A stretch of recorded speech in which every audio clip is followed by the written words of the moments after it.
எல்லோருக்கும் வணக்கம். இன்னைக்கு சண்டே, மனசு என்ன பண்ணலான்னு சண்டை போட்டு இருக்கக்கூடிய சூழல்ல அப்படியே கிளம்பி வந்துட்டோம். எங்க வீட்டுல இருந்து கிட்டத்தட்ட ஒரு 2-3 கிலோமீட்டர் இருக்குமாடா. 3 கிலோமீட்டர் தள்ளி ஊரணின்னு சொல்லிட்டு ஒரு ஏரியா இருக்கு. இது விநாயகர் கோயில் தானே. இந்த விநாயகர் கோயில் இதுக்கு நான் தான் வயரிங்கே பண்ணேன். பட் என்ன கோயிலுன்றதே எனக்கு மறந்து போச்சு. அந்த லட்சணத்துல என்னுடைய கான்சென்ட்ரேட் இருக்கு. ஸோ இது இப்போ வந்து எடுத்து கட்டியிருக்காங்க. கிட்டத்தட்ட ஒரு எவ்வளோ செலவாச்சு அப்படின்றதெல்லாம் மைண்டில் இல்லை. பட் நல்லா கட்டியிருக்காங்க. முன்னாடி வந்து வெறும் மண்கரை தான் இருக்கும். இப்போ வந்து சுற்றி பார்த்தீங்கன்னா உங்களுக்கே தெரியும், இரும்பு கேட்லாம் போட்டு நடைப்பயணம் பண்ணுறதுக்கு அளவுக்கு சூப்பராக எடுத்திருக்காங்க. இதில் எனக்கு இம்ப்ரெஸ் ஆன ஒரு விஷயம், இந்த ஒரு மரம் முன்னாடி இந்த மரம் இருக்கக்கூடிய ஹைட்டுக்கு மண் இருந்துச்சு.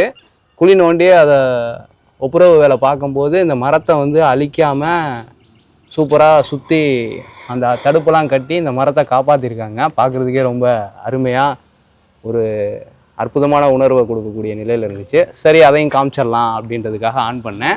அப்படியே மெதுவாக வந்துட்டு இருந்தோம். இது தண்ணியை பார்த்தோன்னா குடிக்க தோணுது. வாங்க போய் தண்ணியை குடிச்சு தாகத்தை தீர்த்துக்குவோம்.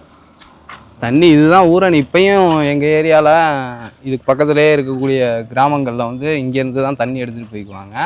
எங்கள் டவுன் சைடு அங்கிட்டு கொஞ்சம் பஸ் ஸ்டாண்டு சைடெலாம் ஃபுல்லாக ஃபில்ட்ரு தண்ணி தான். பட் இங்கே இருக்கிறவங்க இதை எடுத்து யூஸ் பண்ணிக்கிட்டு இருக்காங்க. தண்ணி ரொம்ப அற்புதமாகவே இருக்கும். இது போன்ற குளத்து தண்ணியை குடித்து வாழக்கூடியவர்கள் அப்படின்றது எத்தனை ஊரில் கடைபிடிக்கப்பட்டு இருக்குன்னு தெரில. இப்போ நெல்லிக்காய் சீசன் ஆகுனால நெல்லிக்காய் காய்ச்சி தொங்குதுப்பாங்க. அரைநெல்லிக்காய் விடாது, இது குண்டு நெல்லிக்காய். முழு நெல்லிக்கானே இது. நல்லா தாகத்துக்கு நல்லா இருக்கும், உடம்புக்கு நல்லது. குண்டு நெல்லிக்காய். ஒரு குளம் இருக்குன்னா அதுக்கு பக்கத்தில் ஒரு மரம் இருக்குது. இப்போ இந்த வெயிலுக்கெல்லாம் உடம்புக்கு நல்லது. எடுத்துக்கிட்டோம்னா சூப்பராக இருக்கும். கழுத்து வந்துருச்சு. பார்த்தா என்ன கம்மியாக இருக்குது, உளுந்துருச்சோ? இல்லை இல்லை, முத்தி காற்றடிக்கும் போது விழுந்து வந்தாங்க, கீழே விழுந்து கிடக்குதா? இந்த வீட்டுக்காரவங்க வளர்க்குறதோ? இல்லை இல்லை, பாதையில் தான் இருக்குது. ஆனால் புடுங்குனா கத்துவாங்களா? அதெல்லாம் இல்லை. நான் ஆல்ரெடி கையில் எப்பவும் 5-6 வச்சுருக்கேன். ஸ்டாக்ல இருக்கு. ஊரணியில் தண்ணி குடிச்சிக்கலாம். காலையில் நேரத்தில் இதை சுற்றி ஒரு 1/2 கிலோமீட்டர் வரும். வாக்கிங் போகிறவங்களாம் இதை பயன்படுத்திக்கலாம். அப்படி போகும்போது எதுவும் பாத்ரூம் வந்துச்சுன்னா கூட யூஸ் பண்ணுறதுக்கு பாத்ரூமும் சேர்த்து கட்டியிருக்காங்க. இங்கேங்க வாக்கிங் பண்ணுற ஏரியா, இங்கனக்குள்ளே பாத்ரூமு, அப்படியே இங்கிட்டு போய்க்கலாம். ஸோ சூப்பராக பிளான் பண்ணியிருக்காங்க. இது ஒரு நல்ல விஷயமாவே தோணுது. என்ன நைட் நேரத்தில் வாக்கிங் போக முடியாது, இங்கனக்குள்ளே தான் சுடுகாடு இருக்குது. பயந்தவங்களாம் இங்கிட்டு வர்றதுக்கு கொஞ்சம் யோசிப்பாங்க.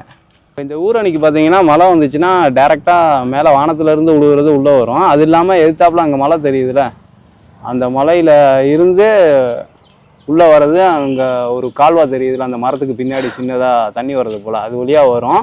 அப்படியே வந்துச்சுன்னா ஊர் கலங்கி, இந்த இது கலங்கிருச்சுன்னா இந்த வழியாக வெளியில் போகிறதுக்கு, இப்போ இந்த வழியாக உள்ளே போய் இந்த பக்கத்து விவசாயத்துக்கு அப்படியே யூஸ் பண்ணுற மாட்டோம் வெளியில் போகிறதுக்கும் அமைச்சிருக்காங்க.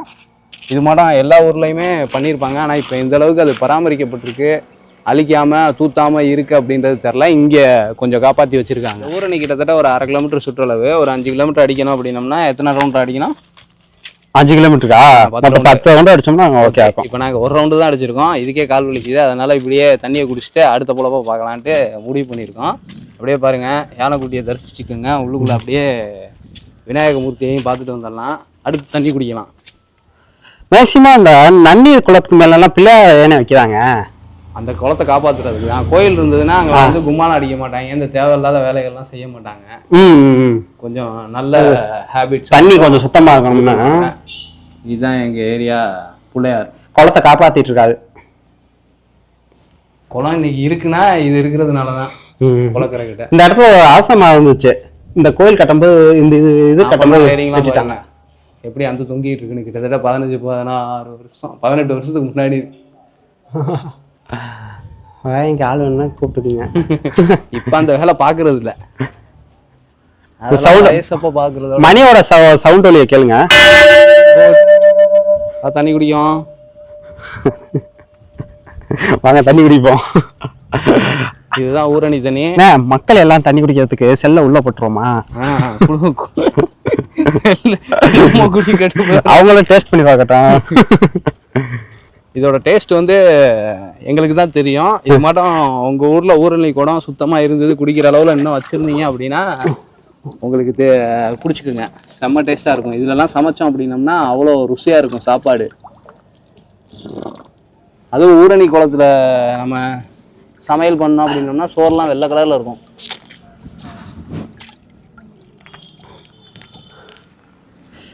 மழை தண்ணி. மழை தண்ணி.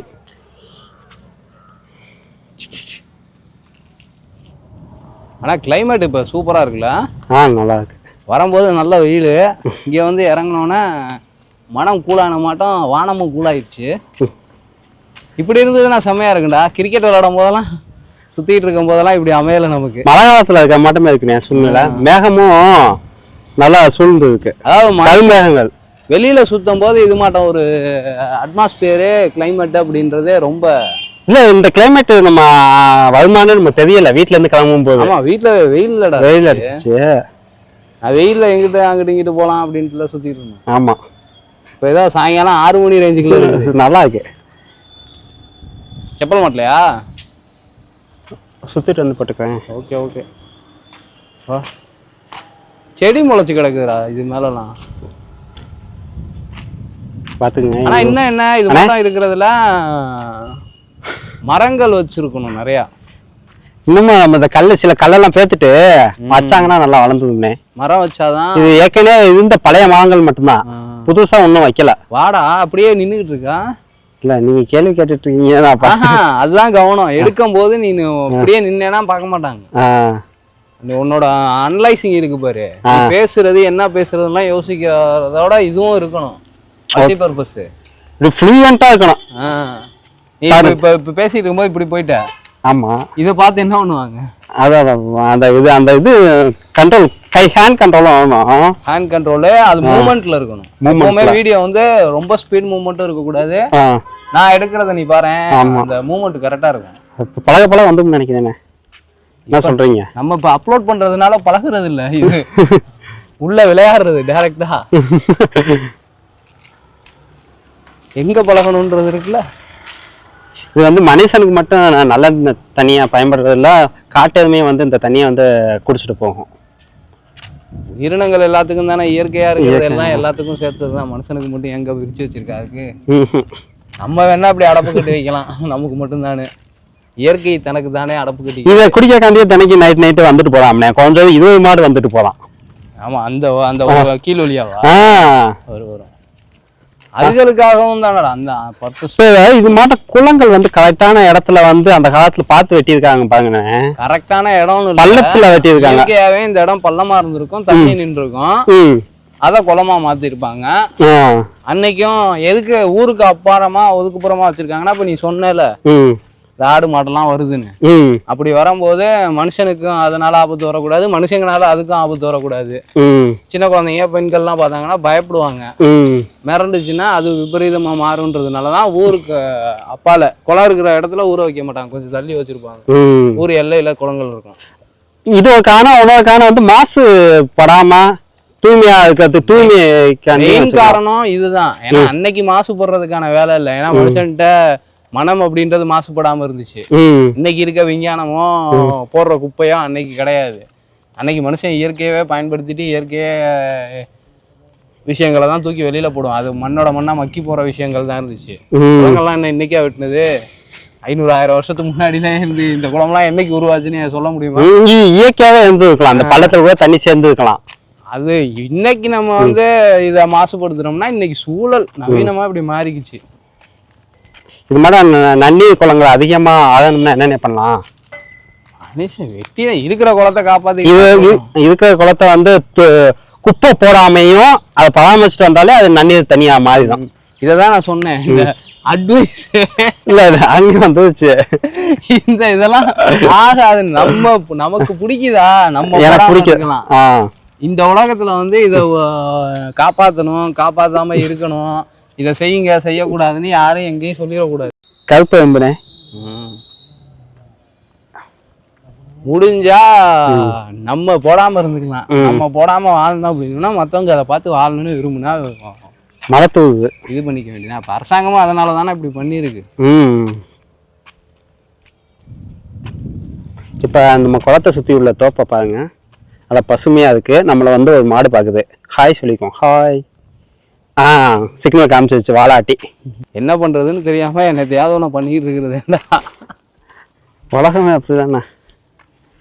ஏதாச்சும் பண்றது நல்ல விஷயமா இருந்துச்சுன்னா கமெண்ட்ல தெரியுங்க. போறோம். இந்த வழியாக தான் இந்த காட்டெருமை தண்ணி எல்லாம் இந்த சைடு இருந்தாலும் இந்த மலையில வந்து காவா தான் இந்த காவா. அப்படியே நடந்து வந்தோம், ஏதோ காய் தூங்குற மாதிரி இருந்துச்சு. பார்த்துக்குங்க வெண்பூசணியை. இப்படி காட்டுக்குள்ள நம்ம அனாவசியமா சுத்துறோம்னு நினைக்கலாம், ஆனா குழம்புக்கு காய் கிடைச்சிடும். இங்க ஒரு காய், அங்க உள்ளுக்குள்ள ஒரு காய். ஏண்ணே கொடி காஞ்சு போச்சுண்ணே, இது இன்னும் பெருசாகுமாண்ணே? இல்ல வெயில் வந்ததுனால இன்னைக்கு கம்மியாயிரும். அப்படியும் இல்லாம 2 காய் இருக்கு பாத்தீங்களா. இன்னைக்கு லாபம் இதுதான். இப்ப நம்மளால குழம்புக்காக உள்ளுக்குள்ள இறங்கி அந்த காயை எடுக்க போறான். வேறா ஏன்னா கொடி காஞ்சு போச்சு, இனிமே பெருக்காது.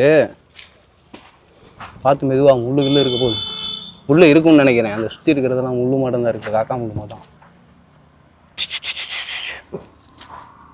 ஜூஸ் போட்டு குடிக்கிறதுக்கு நல்லா இருக்கும் இந்த வெயிலுக்கு. ஆனால் இன்னைக்கு மழை பெய்யுது, ஸோ இன்னைக்கு நம்ம ஜூஸ் போட முடியாது. நாளைக்கு வெயில் வரும்போது போட்டு குடிச்சுக்கலாம். நல்லா துண்ணூறு பூசின மாட்டா இருக்குதுல மேலே. ப்ரொடெக்ஷன் இயற்கை, அதுக்கே காம்பு கொஞ்சம் இருக்கிறதோட பொருங்கடா, ஒரு நாள்லாம் வைக்க முடியாது.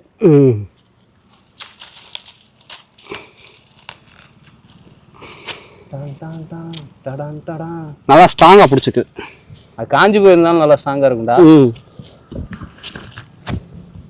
இதுக்கு மட்டும் இந்த சுண்ணாம்பு எங்க இருந்து இருக்கு கிடைக்குதுன்னு தெரியல. நம்ம வீட்டுக்கு கிடைக்கிறதுக்கு சுண்ணாம்பு கிடைக்க மாட்டேங்குது, இதுக்கு சுண்ணாம்பு பூசி வச்சிருக்காங்க. ப்ரொடக்ஷன், இயற்கை, நேச்சர் இஸ் கிரேட்.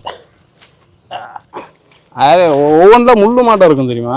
இது இல்ல சொன்னதுக்கு பாருங்க, இதெல்லாம் வந்து அது தானா வளர்ந்தது.